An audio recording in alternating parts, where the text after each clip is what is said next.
All right, well, let's go ahead and just jump into our material since we have about only 50 minutes to cover what I believe are three important tasks in how to make abortion unthinkable. You know, some people say that you can't change minds on abortion. They say that people are too emotionally invested in the topic of abortion, and that if you try to change people's minds, what ends up happening is you just end up arguing for hours or days about the subject. Well, I completely disagree. In fact, I know that people can change their minds on abortion. In fact, I see it happen all the time. All it takes is the right tactics. And that's what I want to talk to you about this morning, is the art of pro-life persuasion. What kind of tactics and strategies should you engage in when you try to persuade other people of the pro-life view? And so if you should have all a handout of my notes. There should be three tasks there that we're going to be covering this morning. And the first task is simply to show there's really only one question to resolve.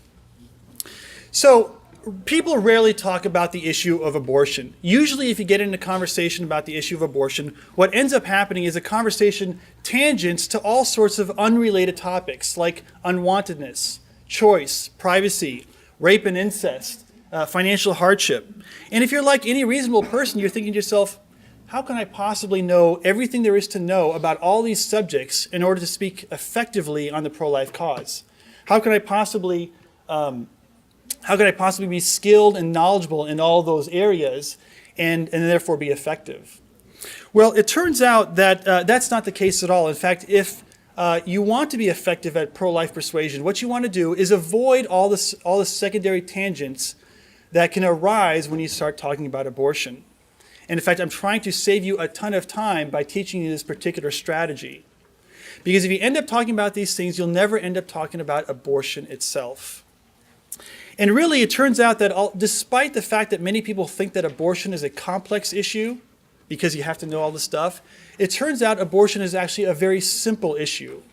There's really only one question to resolve in the abortion debate. And that one question is, what is the unborn? And let me kind of give you an illustration as to how I know this is the key issue. Imagine for a moment you have a 5-year-old son, or if you don't have children, just imagine you have a 5-year-old brother. And one day while you're doing the dishes or you're on your computer, your 5-year-old comes up behind your back and says to you, "Can I kill this?" Now, before you can answer their question, what question are you going to ask them? That's right, what is it? So imagine you turn around and this little kid is holding a daddy long-legged spider in his hand. What's your answer going to be? Yes. That's right. You take one leg, I'll take the other leg, and let's just pull, right? Let's snap that thing in half. But what if he's holding the neighbor's cat in his hand? What's your answer going to be? No. Depends on whether you're a dog lover or not. I'm allergic to cats, so I'm thinking you can just punt that feline across. I'm kidding. But what if the 5-year-old boy is holding his little sister by the neck? What's your answer going to be? No, of course. No. If anything, that kid needs counseling, okay, to kind of reorient him a little bit, right? But you see what this illustration shows is that whether or not it's moral to kill something depends entirely upon what it is we're killing, right? Whether or not it's moral to kill something, you have to first know what it is we're talking about, what it is that we're suggesting to kill. And here's the key point that I encourage you to commit to memory. And that is this. If you ask the question, what is the unborn? And it turns out that the unborn is not a human being, then no justification for abortion is necessary. If, however, it turns out that the unborn is a human being, then no justification for abortion is adequate.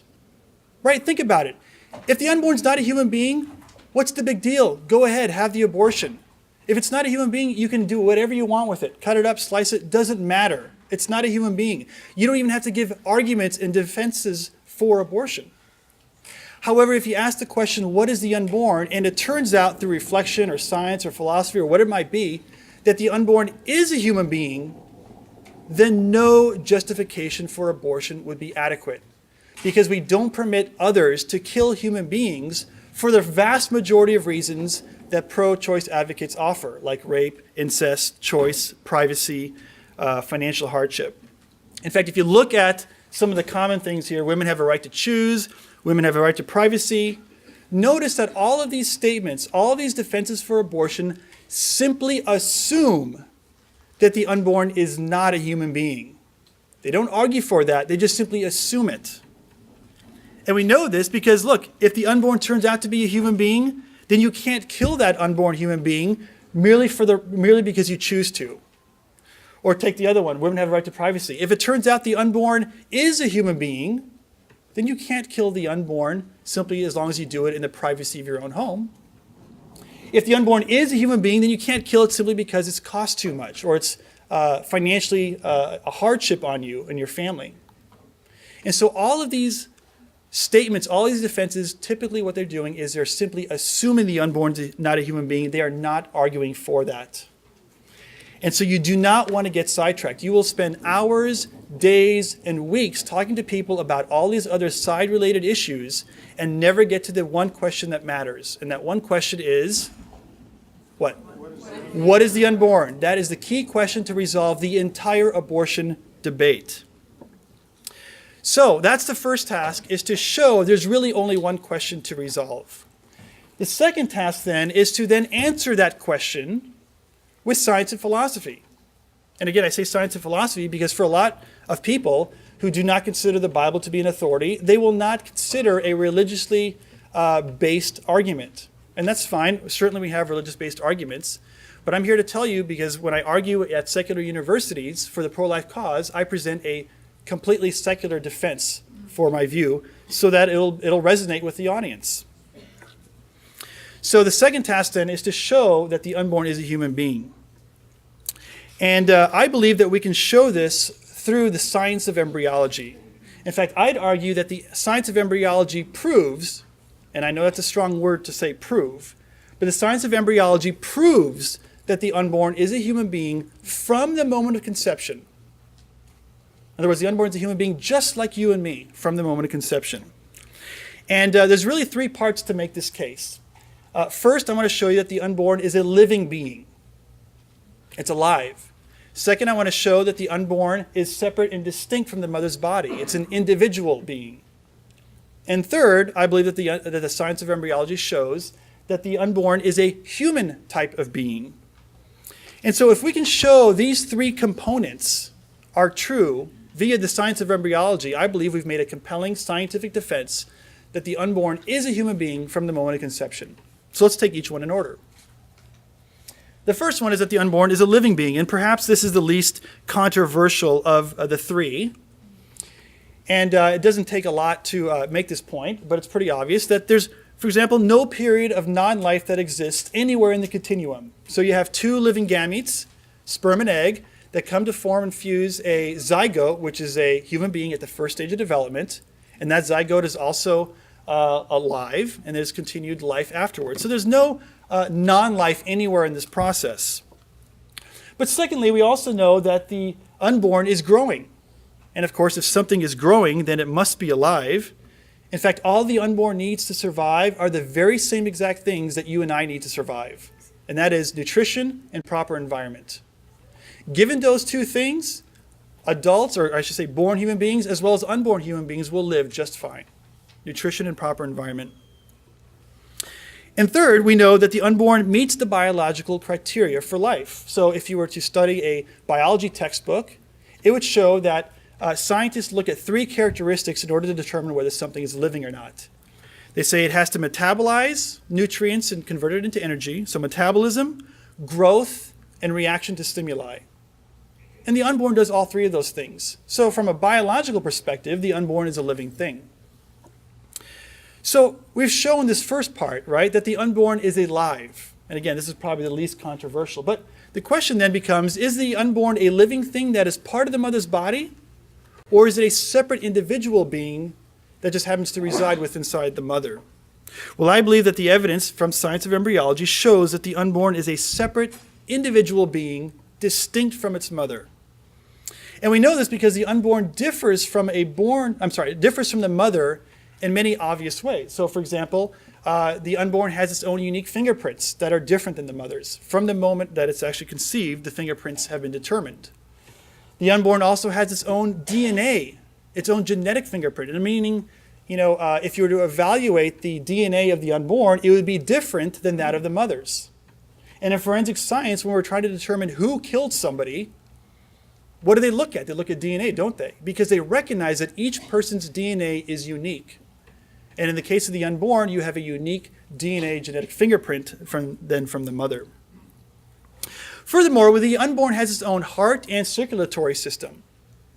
In fact, if you study embryology, you'll come to find out that the mother's blood and the unborn's blood come very, very close together in the placenta, but they don't mix. Now, what's interesting is if there was some situation where the blood did mix, guess what would happen? The mother's body would mount an immune response against the unborn child. Why? Because it perceives the unborn to be a foreign entity, a foreign body. And the fact that the mother's body would mount an immune response against the unborn child is evidence that the mother's body perceives it to be a different body than hers. If it was her own body, it wouldn't mount an immune response against it. And so again, this is just clear evidence that the unborn is a separate, distinct body living within inside the mother. The unborn also has its own brain and central nervous system, its own brainwave pattern, and in fact, the unborn could have its own gender. In fact, one of my friends was at a party, and there was a woman who was pregnant, and she was an animal rights activist, and in the conversation, my friend asked her, you're an animal rights activist, you must be pro-life as well. And she said, no, I'm not pro-life. My body, my choice, she said. And so my friend said, well, can I ask you a personal question, ma'am? She said, sure. He said, do you have a penis? She said, no, I don't have a penis. He said, well, could your unborn child have a penis? And she said, well, yeah. He said, well, then your unborn child is not part of your body. It's separate. Now, I don't recommend to use that at every party, but I will say it worked in that instance. And she's kind of thought about it. She said, you're right. Because if the unborn is part of her body, then she also has a penis if it's a boy. She also has 4 arms, 4 legs, 2 brains. And so, of course, it just shows kind of an absurdity.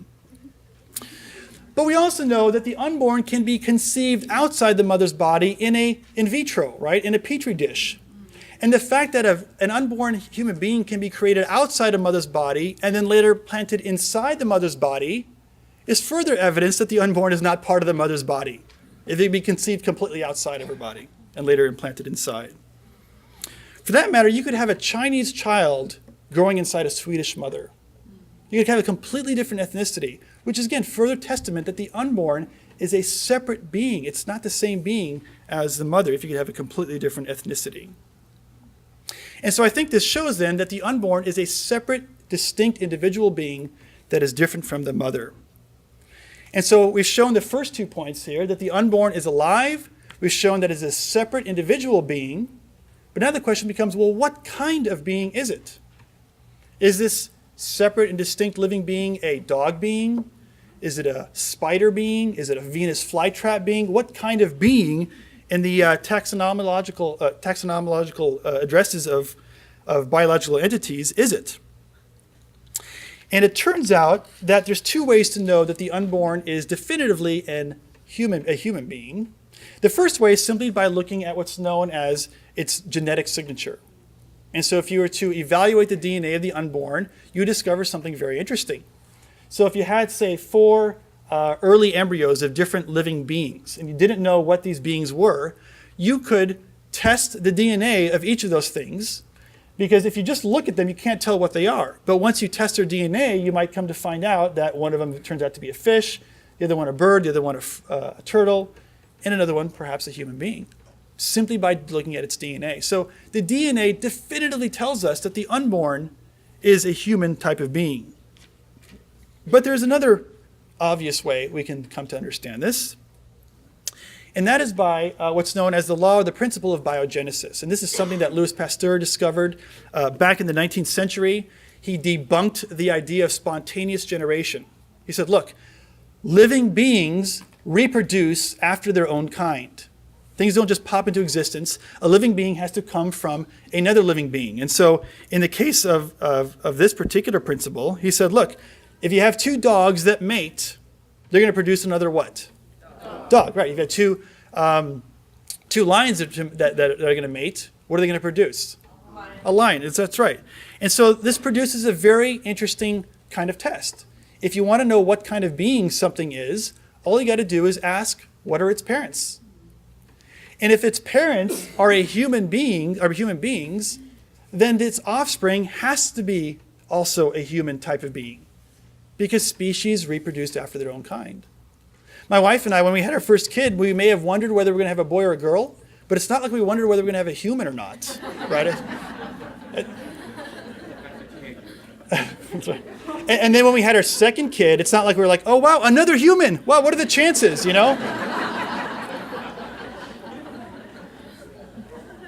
Because we know from human parents come human offspring. And so there's two obvious ways there that we can know that the unborn is a human being. And so there we've shown through the science of embryology, again, I haven't appealed to any Bible verse, I haven't appealed to any fringe philosophy. I simply appeal to the science of embryology to show three things. The unborn is alive, separate and distinct from its mother's body, and third, it's a human being. As a result, we can conclude safely that the unborn is a human being, just like you and me, from the moment of conception. Now, many years ago, a woman came to us. Her name is Kathy Ireland. How many of you have ever heard of Kathy Ireland? She used to be a swimsuit model, appeared on Sports Illustrated. She was in a couple of movies, I think, and she now, I think, owns a line of clothing or I think her furniture at Kmart or something. But Kathy Ireland is a pro-life Christian, and she came to us, and we asked her, what's going on. And she said, well, I'm actually going to be on a national television show called Hannity and Combs. And Hannity and Combs isn't run anymore on, I guess was it Fox News or CNN? Fox.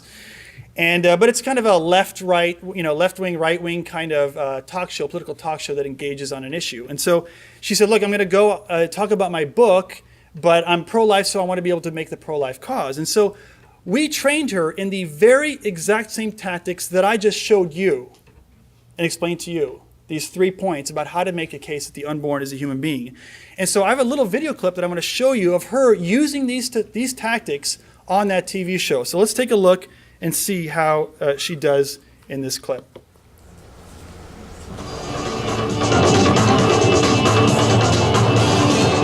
Joining us now, Kathy Ireland, author of the new book, Powerful Inspirations, 8 Lessons That'll Change Your Life. Kathy, welcome to Hannity Combs. What do you think about doing a political show like this? Oh, I think it's great. I love you guys. Thank you for having me. Do you watch our show? It's great. I do. Gee, I wonder which side you agree with. Now, I'm guessing you're pretty conservative, but you were telling me off the air you have a very strong liberal position. You know, I don't like labels. They cause us to dismiss one another, assuming we know all there is to know. I'm conservative on some issues, and I'm liberal on some issues. I'm very liberal when it comes to protecting the human rights of the unborn. All right, now, see, I'm very conservative, and I feel the government has no place in having anything to say about what women do with their bodies concerning that. So I've got a conservative position on that. Is it her? I didn't want to be pro-choice. But when you ask powerful questions, you get powerful answers. That's one of the chapters in the book, powerful answers. Right. And the evidence I see tells me that the unborn is a human being. If you can show me any evidence that the unborn is not a human being... When does it become... We're not going to settle this here tonight, I don't think. But, I mean, is it at conception? Is that when it happens? At the moment of conception. At the moment of conception, a new life comes into being with the complete genetic blueprints.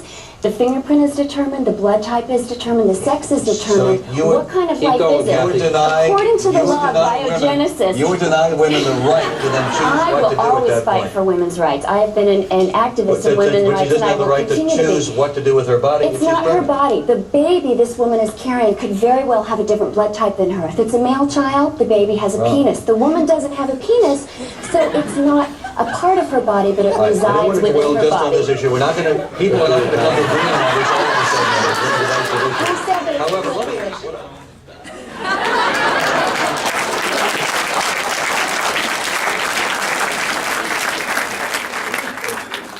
So there was Kathy taking on Alan Combs there. And now, one thing I want to point out is that normal conversations aren't as heated like that. This is television, so there's a certain tempo to television that's very different than when I train other people to do this and actually go out and talk to people who are abortion choice advocates. It's a very different thing. It's much more relaxed and calm. So I don't want to frighten you off by that. But I do want to show you that this kind of stuff can compete, even on a television level, and frankly, even kind of a academic level as well. I've engaged in debates on college campuses, secular universities, and presented the pro-life position, this very same material, at secular universities where they say, hey, look, present the pro-life view and take on any challenger in the university audience to see if they can kind of refute your views. And they can't. And I don't say that to boast. It's not about me. It's the fact that this material and this evidence it's all on our side. All the science, all the philosophy is on our side on this issue. It's just a matter of using it and capturing it in a way that is persuasive and clear. And so I want to just clarify one thing, and that is when you do make this case that the unborn is a human being from the moment of conception, you have to realize that what people are going to do is something that Alan Combs did, and that is not respond to what you just said. In fact, what you'll notice is that as soon as she made her kind of a little scientific argument, he said, so you would deny a woman's right to choose. Well, what he didn't do is say, oh, okay, Kathy, I see what you just said. I agree with you, or I don't agree with you, and here's why. And so when you present a position on any issue, not just a pro-life issue, but if you make a case, the other person has to either respond to your argument with counter evidence, or they have to concede your view and then factor it into their assessment of the unborn. But that rarely happens, because if you present a compelling scientific argument, the last thing they're going to want to do is say, oh, okay, yeah, good point. And so, but you want to hold them to that. Say, oh, hold on a second. Before you jump onto this other issue, let me just ask you, is what I said clear? Do you agree with it? If not, what scientific evidence do you have that opposes my view? And that way you kind of hold them to this, because most people are going to try to sidestep your argument, and you don't want to just, present an argument, have them respond to something completely different. You say, hey, no, respond to what I'm saying, or agree with me on that point, and then move on. So just keep that in mind. So that's the second task, is to show that the unborn is a human being. But now we want to show that all human beings are valuable. That is the third task in making abortion unthinkable. And the reason I say this is because oftentimes when you argue for the full humanity of the unborn from the moment of conception, a lot of people will agree with you. I was debating a women's studies professor last year at a secular university, and she conceded. She said, yeah, Alan, I agree with Alan's position that the unborn is a human being. But here's what they do oftentimes. Here's the logic of our view. We say, look, it's wrong to kill innocent human beings, which might be obvious to most people. Abortion kills an innocent human being, therefore abortion is wrong, right? If it's wrong to kill human beings and abortion kills a human being, therefore abortion is wrong. That's just a logically valid deductive argument.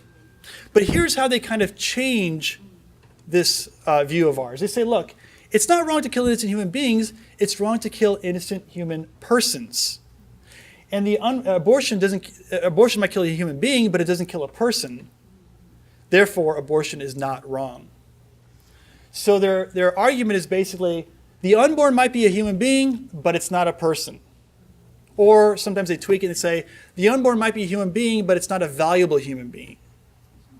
And anytime anyone ever says, it might be a human being, but it's not a person, there's a question that just always jumps to my mind, and that is, what is the difference?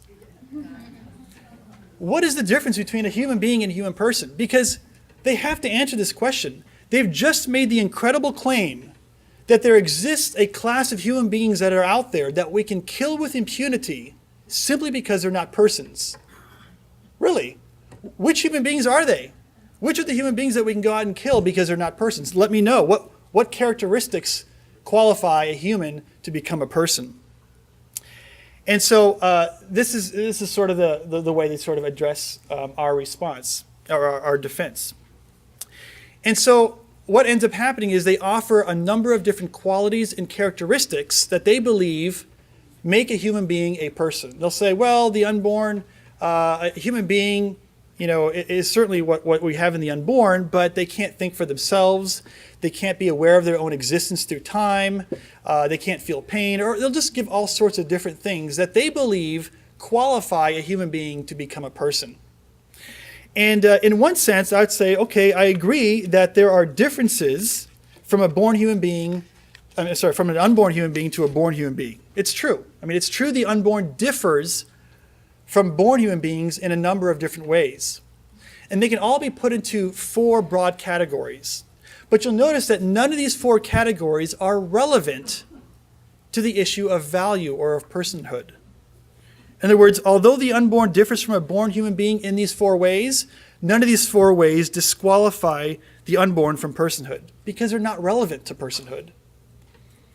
And so you can remember these 4 categories with the acronym SLED, S-L-E-D, size, level of development, environment, and degree of dependency.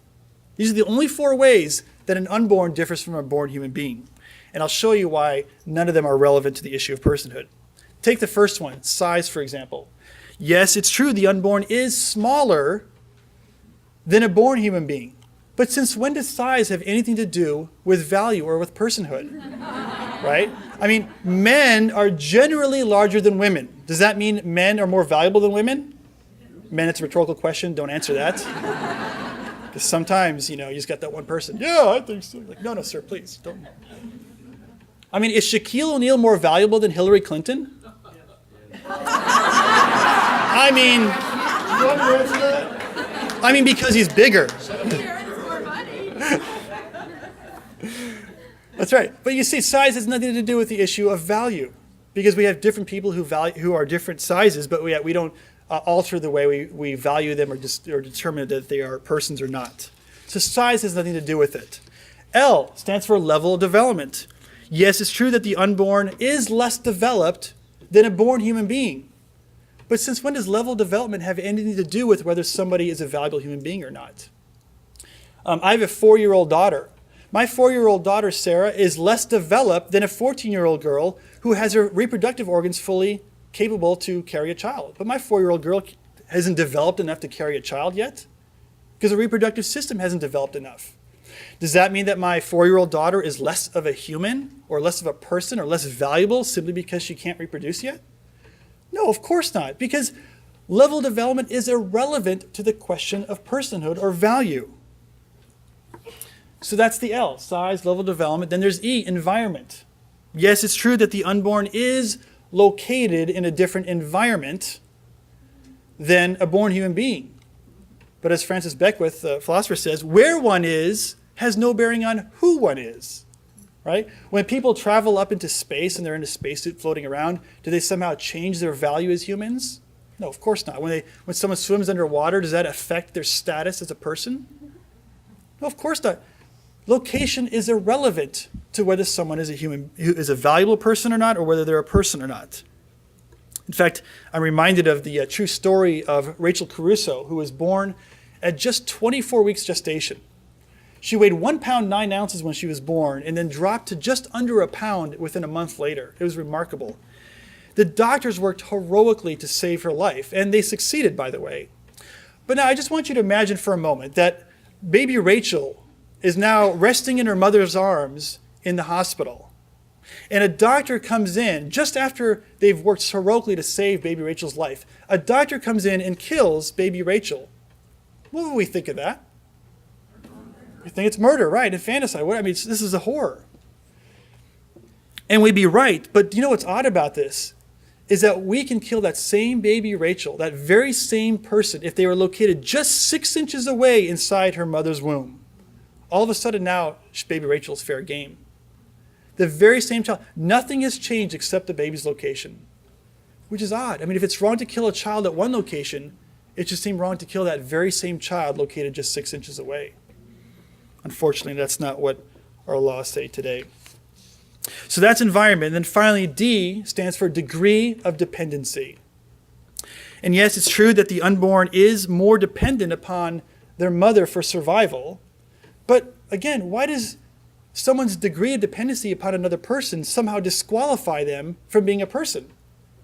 And that makes no sense. There's many people who are dependent upon ventilator machines or medicine and drugs for their survival. Some older people are dependent upon their adult children for their survival. We don't in any way disqualify those people. What if you were at a swimming party and you were the last person to walk away from the swimming pool, and you saw a 1-year-old fall into the deep end of a swimming pool. Now, that child's life is completely dependent upon you for their survival, for you to jump in there and save them. But does the fact that they're dependent upon you for their survival somehow disqualify them as persons? Of course not. It's irrelevant.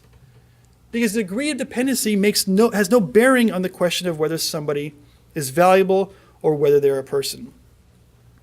Besides newborns, as anyone who've ever had kids knows, that when newborns are born, they're still dependent upon their mothers for survival. I have toddlers and they're dependent upon their mothers for survival. How many of you males are still dependent upon your wives or your mothers for survival? It's probably a teenager, anyone dependent on their mother, right? I mean, trust me, it never ends. And so when it comes to the issues of saying, yes, the unborn is a human being, but it's not a person, or it's a human being but not a valuable one, you have to ask the question, which of these 4 categories, size, level of development, environment, and degree of dependency, are they disqualifying the unborn? And then to demonstrate that that issue is irrelevant when it comes to the issue of personhood. Yes, the unborn differs from a born person in those 4 ways, but none of them are relevant to the issue of personhood. And so I believe that abortion ultimately then is a form of discrimination. In fact, of the worst kind. History is crowded with examples where a class of human beings is disqualified based on an arbitrary quality or characteristic. They're disqualified from being human beings or being valuable human beings, so they can be discriminated against. For example, the discrimination against African Americans in our own country. They were a class of human beings who was disqualified from being valuable solely based on an arbitrary quality or characteristic, namely their skin color. Why? So they could be enslaved. The Jews in World War II were discriminated against. They were also a class of human beings that was disqualified from being valuable simply based on an arbitrary quality. That was their ethnicity. Why? So they could be experimented on, so they could be exterminated.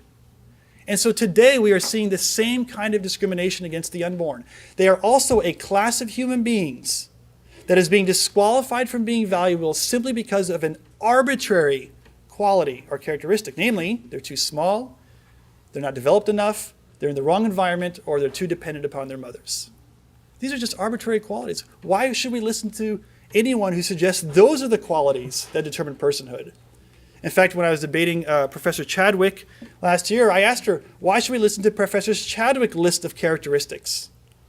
Why is it those characteristics make someone a person and not, say, having brown hair or blonde hair? Why? They're just completely arbitrary, and that is one of the fundamental problems. The pro-life view, on the other hand, is a very inclusive view. And our view is simply that no human being, regardless of size, level of development, race, gender, or place of residence, should be excluded from the community of human persons. Our view of humanity is inclusive, wide open to all, especially to those who are small, vulnerable, and defenseless. Now, I'd be willing to take some questions if we have time to address or clarify some of these things. Yes, sir. Yes, the question is, have you ever responded to somebody like a Peter Singer who would say that these characteristics do matter? And my answer is yes. I mean, that's the vast majority of people. And my question is, why are those characteristics the characteristics which determine personhood? Why do you, Peter Singer, or why do you, whoever you're speaking to, why is it that you get to pick those characteristics? Why does environment matter? Who decided that? It's just an arbitrary quality that's imposed upon the unborn. And again, the reason, and that's the problem, that's the concern with it, is that it is arbitrary. And that same arbitrary type of determination is what's been used with the Jews, what's used with the African Americans and other people in history.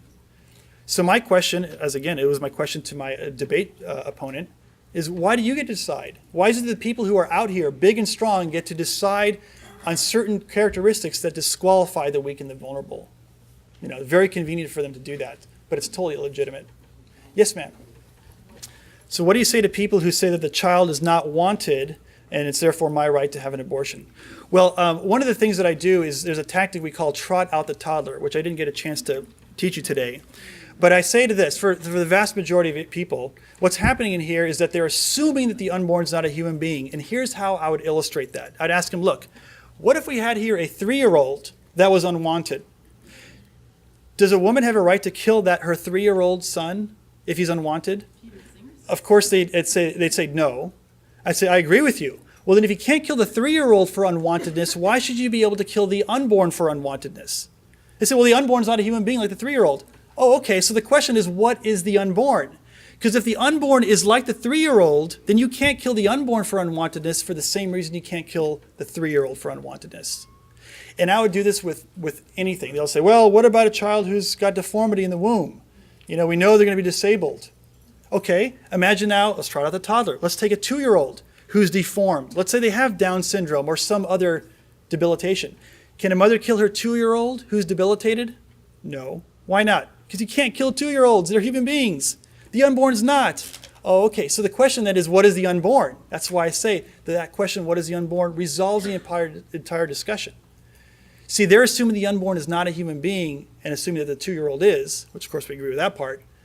But most of these defenses for abortion assume the unborn is not a human being, and you have to raise that issue to the consciousness of the conversation so that you can say, that's the question, what is the unborn? Let's resolve that issue and then let's talk. That's right. So what you're saying here is that a lot of people say, well, look, we have such a population problem. We have all these people who are being born, perhaps out of wedlock, and they're becoming dependent upon our society, and they're on welfare or whatever. So, how do we deal with this population problem? And this is a very common thing, actually, when I was speaking at University of Southern California. This is one of the main arguments that was leveled against my view. And here's how I respond to this kind of thing. I say, well, look, I understand that some people who are born end up becoming dependent upon the state or contributing to overpopulation. But here's my suggestion. Instead of killing them as unborn human beings, let's wait and see which of these kids, let's say at the age of 15 or 16, which of these kids are dependent upon the state and are convicts and criminals, and which are going to become like the next Bill Gates of the world and have a future. And if we've identified those, let's go ahead and kill them, the 15-year-olds who are going to amount to nothing. So that way we minimize the hardship on our economy and maximize those who have potential to contribute to our society. Now, of course, the people in the audience look at me and say, like, you're nuts. What are you talking about? They say, you can't do that. I say, well, why not? They're like, well, you can't kill 15-year-olds who are overpopulating the world and whatever. I say, oh, okay. Well, then you shouldn't be able to kill the unborn for the same reason. And they say, well, but the unborn is not a human being. That's exactly my point. You think they're not a human being, and I think they are. So let's talk about that question. Do you see how all these other issues that are being raised are tangential? If you start talking about population control, you'll talk about that for hours and never get anywhere because you're not talking about abortion. If you talk about adoption and medical illness, you won't get anywhere. You'll spend weeks and weeks talking about all these issues and never talk about the key issue, which is what is the unborn?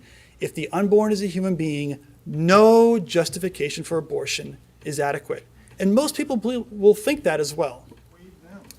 Well, the argument of the Supreme Court was a couple of things. One of it was a right to privacy, but it was also that they said, look, there's no consensus, scientific consensus or theological consensus as to what the unborn is. So therefore, the court's not going to choose one opinion about when life begins over another. Of course, by saying that abortion should be allowed, they are in essence taking a view. And that view is that life doesn't begin until birth. So even though they said one thing, they actually their decision contradicted that. Yes, sir. Over here. Yeah, why can't pro-life people go back to the Supreme Court and kind of make a case for that? I don't know. You'd have to ask. I think Lois would be a better person to ask. I think in the other thing. I know pro-life people would want to do that, but I think it's more complex than just simply taking it to the Supreme Court. But somebody who's probably skilled in legal issues, you should probably ask them about that. Good. I think one more question, and then I have another thing that I just want to close with. Yes, ma'am, here in the purple.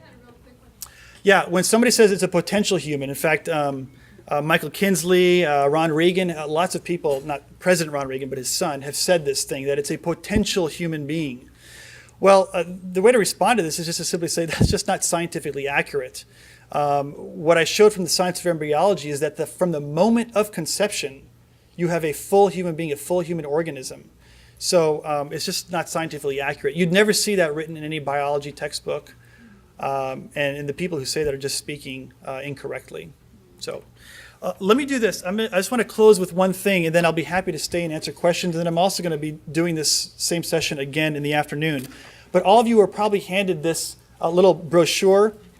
And if not, I'll tell you how you can get around it in a second. But this is something that will give you a chance to kind of stay connected. Yeah, if you want to grab some, sure. Yeah, go ahead. Everybody should have it. If you don't, raise your hand if you don't have one. And there's a whole bunch here that they're going to pass out. But you'll notice it's perforated. What I want you to do is to break it in half, tear it in half, the perforation. You'll notice that one side here says the sled test. And this actually has the 4 categories by which people try to disqualify the unborn from being valuable or from being a person, kind of written in summary form right here. So this is something for you to keep if you want to just have in your back pocket or your backpack or your wallet or your purse or whatever, something for you so you can remember, how to make the case for the fact that the unborn are valuable human persons like you and me.